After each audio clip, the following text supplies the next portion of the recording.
हाँ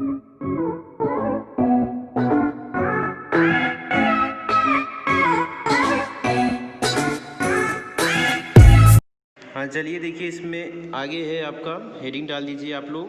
देखिए आपको बताया गया विलयन बताया गया, उसमें विलेय पदार्थ और विलायक क्या होता है। इसके बाद नेक्स्ट आप लोग हेडिंग डाल दीजिए विलयन के गुण। ठीक, विलयन के गुण क्या होते हैं, ध्यान दीजिए।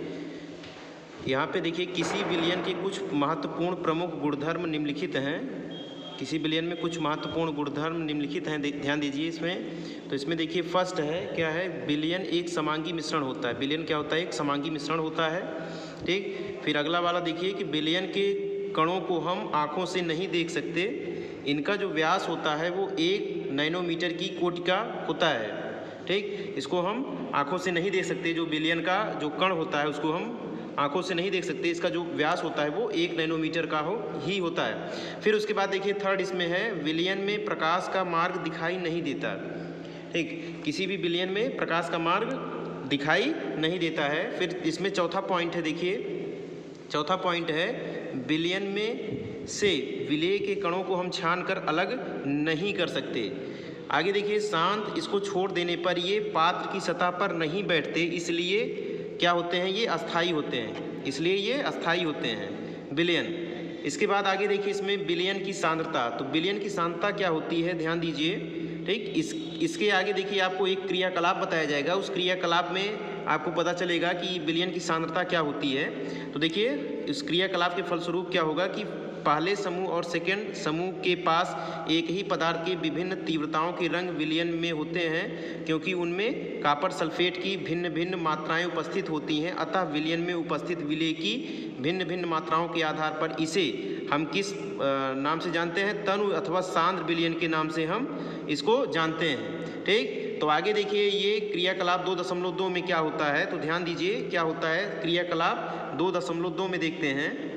देखिए क्रियाकलाप 2.2 है आपका। तो देखिए इसमें क्या है, इसमें देखिए उद्देश्य, सबसे पहले उद्देश्य क्या है इसका, देखिए किसी विलयन की असंतृप्त और संतृप्त या अति संतृप्त अवस्था की पहचान कैसे किया जाता है। इसके लिए देखिए कुछ सामग्रियां हैं, बीकर लगेगा, जाल और ठीक इसमें नमक, जल, चीनी, ये सब की आवश्यकता होती है। फिर आगे देखिए क्रियाविधि। क्रियाविधि क्या कहती है इसमें, देखिए फर्स्ट है कि कक्षा को 2 समूहों में विभाजित करते हैं। सबसे पहले क्या करते हैं, हम कक्षा को 2 समूहों में विभाजित करते हैं। तो यहाँ पे देखिए 2 समूहों में विभाजित करने पर क्या हो जाएगा, किसी दिए हुए ताप पर चीनी व नमक की जल में घोली गई मात्राएं बराबर हैं कि नहीं, इसको सबसे पहले आप देखोगे।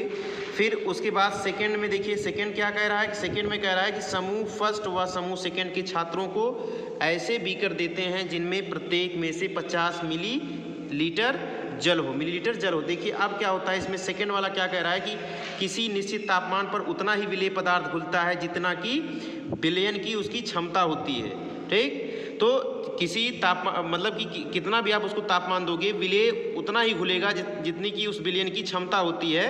तो उस विलयन को हम क्या कहते हैं, या एक ऐसा अवस्था आती है जब विलयन घुलना बंद हो जाता है, तो उसी अवस्था को हम विलयन की क्या कहते हैं, संतृप्त अवस्था कहते हैं। कभी कभी ये क्वेश्चन पूछा जाता है कि विलयन की संतृप्त अवस्था क्या होती है। तो विलयन जब क्या होता है, घुलना बंद कर देता है, यानी कि वह निश्चित तापमान जिस पर विलेय पदार्थ घुलना बंद हो जाता है, तो वही अवस्था विलयन की क्या कहलाती है, संतृप्त अवस्था कहलाती है।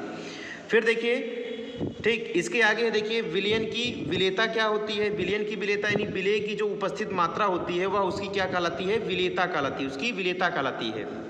ठीक, यदि किसी विलयन में विलेय पदार्थ की मात्रा संतृप्तता से कम है, अर्थात उसमें विलेय की और मात्रा घुल सकती हो, तो उसे हम विलयन की क्या कहते हैं, असंतृप्त अवस्था कहते हैं। ठीक, यानी आप क्या करो, पानी लीजिए, पानी में अब आप चीनी घोलते चले जाओ तो एक अवस्था ऐसी आएगी कि चीनी घुलना बंद हो जाएगा। जब चीनी घुलना बंद हो जाएगा, ठीक, तो उसी अवस्था को हम क्या बोलते हैं, संतृप्त अवस्था। जब चीनी नहीं घुलेगा तो फिर क्या हो जाएगा वो, ठीक क्या हो जाएगा, यानी कि और आप चीनी को घोलते चले जाओ तो क्या हो जाएगा, वो जो अवस्था आएगी जिसपे वो नहीं घुलेगा, तो तब क्या हो जाएगा, वो संतृप्त अवस्था हो जाएगा। और अगर वो चीनी घुलता चला जाएगा तो उसको हम क्या बोलेंगे, विलयन की असंतृप्त अवस्था उसको बोलेंगे। बात समझ में आई।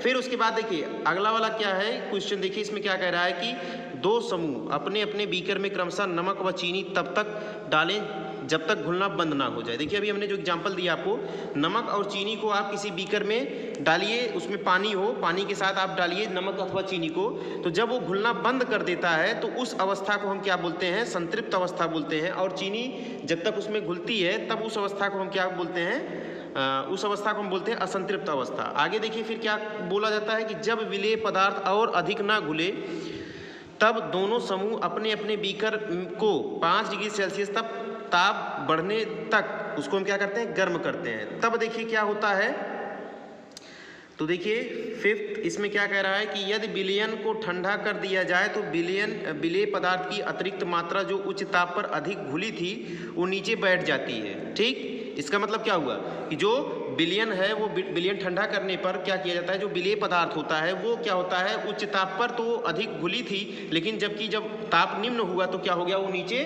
तली पर बैठ गया। ठीक, फिर आगे देखिए क्या कह रहा है कि विलेय पदार्थ को मिलाना पुनः आरंभ करें। तो विलेय पदार्थ को मिलाना पूरा आरंभ करते हैं तो देखिए उसमें क्या होती है, यदि विलयन को ठंडा कर दिया जाए तो विलेय पदार्थ की अतिरिक्त मात्रा जो उच्च ताप पर थी वो क्या होती है, नीचे बैठ जाती है।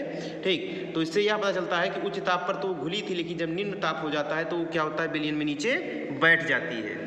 अब देखिए इसका परिणाम क्या मिलता है, परिणाम, तो परिणाम में देखिए उपर्युक्त क्रियाकलाप से यह निष्कर्ष निकलता है कि दिए हुए एक निश्चित तापमान पर पृथक पृथक पदार्थों की विलेयता भिन्न भिन्न हो सकती है। ठीक, जो भी आपको पदार्थ दिया गया वो अलग अलग पदार्थों की विलेयता अलग अलग हो सकती है, यानी तापमान बढ़ाने पर विलयन की जो क्षमता होती है वो बढ़ जाती है। ठीक, जब आप उसमें टेम्परेचर दोगे तो उसमें उसकी घुलनशीलता और बढ़ जाएगी, उसमें और भी विलेय पदार्थ को आप घोल सकते हो।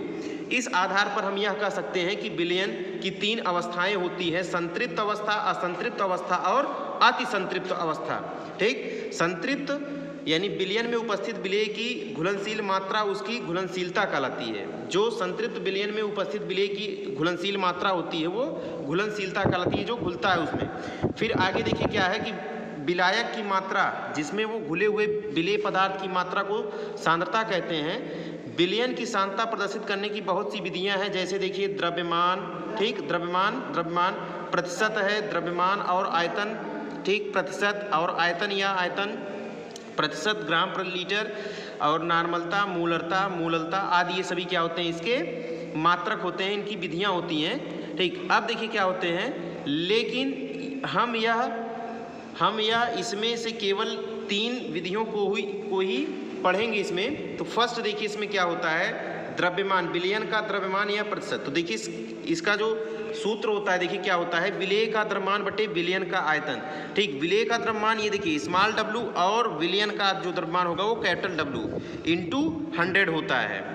ठीक, तो अब देखिए सेकेंड वाला क्या कह रहा है कि विलयन के द्रव्यमान, ठीक, या आयतन प्रतिशत। तो देखिए इसमें क्या होता है, इसका आयतन प्रतिशत, तो इसका जो सूत्र होगा वो क्या हो जाएगा, विलेय का द्रव्यमान बटे विलयन का आयतन। विलेय का द्रव्यमान जो होगा वो स्मॉल w और विलयन का आयतन जो होगा वो कैपिटल W, ठीक, इंटू 100 हो जाता है। तो बात समझ में आ गई होगी। अगर इसमें कोई प्रॉब्लम हो तो आप लोग पूछिए।